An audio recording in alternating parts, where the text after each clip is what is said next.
Hello दोस्तों, the computer sir YouTube channel में आपका स्वागत है। न्यू स्टूडेंट के लिए खुशी का समय है कि बिहार स्टेट 2026 का नोटिफिकेशन आ चुका है।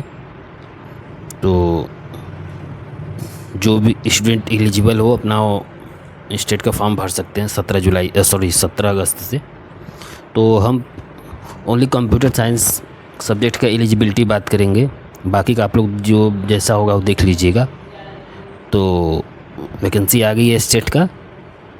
तो आप लोग को पता होगा कि कंप्यूटर साइंस बिहार में जो वैकेंसी आती है उसमें एलिजिबिलिटी के लिए आपको स्टेट पेपर 2 पास करना होता है। ठीक है दोस्तों, अगर आप पेपर 2 क्वालिफाई करेंगे तभी आप बिहार में शिक्षक बन सकते हैं कंप्यूटर साइंस का। तो कंप्यूटर साइंस का एलिजिबिलिटी देखिए यही है आपका,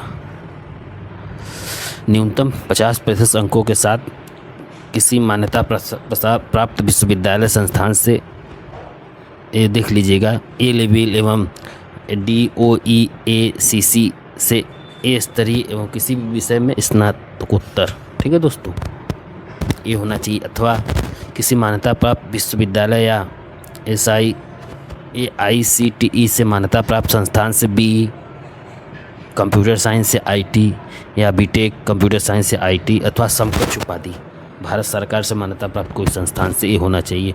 अगर वो नहीं है तो आपके पास ये हो मान्यता प्राप्त संस्थान से ये होना चाहिए, किसी मान्यता प्राप्त विश्वविद्यालय या AICTE से मान्यता प्राप्त संस्थान से किसी भी स्ट्रीम में BE या BTech की उपाधि अथवा कंप्यूटर में पोस्ट ग्रेजुएट डिप्लोमा जैसे PGDCA करते हैं। ठीक है, या BTech किसी भी स्ट्रीम से अगर PGDCA किए हैं तो भी आप एलिजिबल है इसके लिए।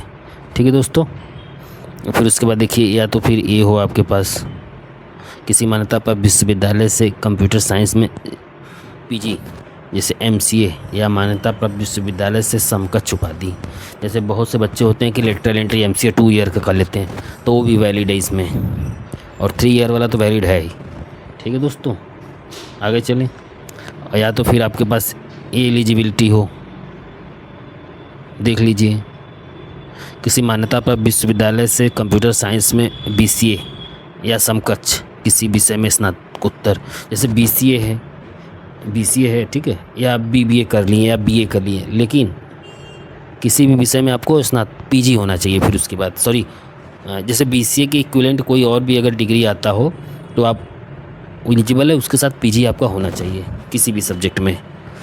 या फिर किसी मान्यता प्राप्त विश्वविद्यालय से कंप्यूटर साइंस में पोस्ट ग्रेजुएट डिप्लोमा इन किसी भी विषय में स्नातकोत्तर की उपाधि।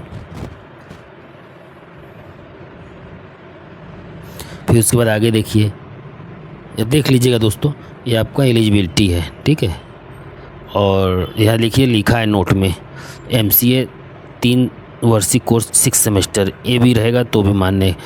और एक इम्पॉर्टेंट नोट्स में देखिए कंप्यूटर विज्ञान विषय के अभ्यर्थियों के लिए BEd की योग्यता अनिवार्य नहीं है।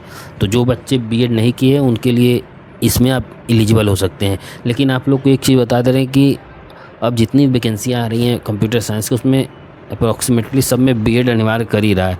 तो आप लोग से निवेदन है कि जितना हो जल्दी हो सके BEd कर लीजिए, क्योंकि बिना BEd के आपको नौकरी नहीं मिल पाएगी। तो ये आपका एलिजिबिलिटी था। तो अब तो पेपर 1 पेपर 2 भी हो गया, प्री मेंस जिसे कहते हैं, TRE 4 में आएगा प्री मेंस। तो बच्चों आप लोग के लिए तो कंपटीशन और तगड़ा हो गया है। और सबसे बड़ी बात है कि इन्होंने अगर मान लीजिए प्री मेंस करा रहे हैं तो इनको कम से कम इसमें पेपर 2 में इन्होंने डिस्क्रिप्टिव कर दिया है, लिखने वाला रिटेन। तो बताइए कैसे बच्चे, अगर आपको डिस्क्रिप्टिव करना ही था तो आपको पहले ही सूचना कर देना चाहिए था। आप प्री मेंस लगा रहे हैं और डायरेक्ट आप 2nd पेपर में आप डिस्क्रिप्टिव कर दे रहे हैं, 1st पेपर में क्वेश्चन कर रहे हैं। अभी इन्होंने सिलेबस तो जारी नहीं किया है, तो देखते हैं कि क्या होता है। और बाकी स्टूडेंट अपने अपने सब्जेक्ट का देख सकते हैं। और देखिए जो अब आइए आते हैं एज की बात कर लेते हैं। तो इसमें देखिए क्वेश्चन का लेवल क्या है। आपका 150 नंबर का पेपर होगा, जिसमें से आपका क्वेश्चन कंप्यूटर साइंस से रहेगा, बाकी 50 क्वेश्चन जनरल रहेगा, जिसमें आपका मैथ आ जाएगा, टीचिंग एप्टीट्यूड आ जाएगा, रीजनिंग आएगा, सब जीके वगैरह सब आ जाता है। ठीक है, तो और इनको एज देखिए, जनरल के लिए 37 है और बाकी सब लोग ओबीसी जनरल वगैरह हर चीज़ देख लेंगे अपना। और आपको देखिए इसमें पासिंग मार्क क्या है, जनरल वालों के लिए 50% अंक उत्तीर्ण मार्क है, मतलब कि आपका 75 नंबर मार्क आएगा तो आप क्वालिफाई हो जाएंगे। और बाकी ओबीसी के लिए 45.5%, तो उसी तरह सब है। ठीक है दोस्तों, और फीस आपका देखिए ये है, जो पेपर 1 अगर पेपर 2 दो पेपर देते हैं, पात्रता परीक्षा अगर देते हैं तो 960 रुपये लगेगा ओनली पेपर, एक पेपर के लिए 960 रुपये लगेगा। अगर दोनों पेपर देते हैं तो आप 1440 रुपये का आप फॉर्म भरेंगे। ठीक है, और अनुसूचित जाति के लिए भी वही कुछ 760 है, इसमें 1140 है। तो ठीक है दोस्तों, और नॉर्मलाइजेशन का प्रोसेस जानते ही जैसा भी है, तो आप लोग करिए, फिर तैयारी करिए, और फिर मिलते हैं। अगर सिलेबस जारी होता है तो फिर आप लोग से बात करते हैं।